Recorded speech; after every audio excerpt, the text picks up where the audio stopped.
জয় গুরু, সুপ্রভাত, হরি ওম। ওম অখণ্ড সংহিতা বা অখণ্ড মণ্ডলেশ্বর শ্রী শ্রীমৎ স্বামী স্বরূপানন্দ পরমহংসদেবের অমৃতময় উপদেশবাণী, তৃতীয় খণ্ড। সদ্গুরুর সন্ধান। এ জগতে সেই ধন্য যে সদ্গুরুর সন্ধানে নিজের সর্বস্ব ত্যাগ করিতে পারে।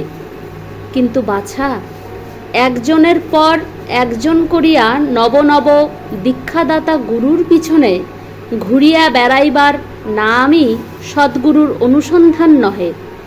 নিজের প্রকৃত পরিচয় ও সন্ধান লাভের নাম সদ্গুরুর সন্ধান। তুমি কে, ইহা চিনিবার নামই সদ্গুরুর সাক্ষাৎ লাভ করা।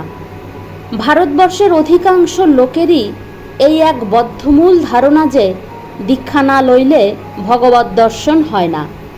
বলা প্রয়োজন যে এই ধারণা সম্পূর্ণরূপে ভ্রমহীন নহে।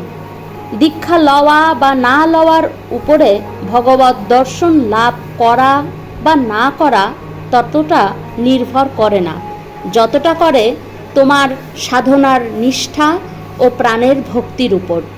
ভক্তিতেই ভগবান বিগ্রহ ধরিয়া তোমার নয়ন সমক্ষে চারু চঞ্চল চরণে আসিয়া আবির্ভূত হইবেন।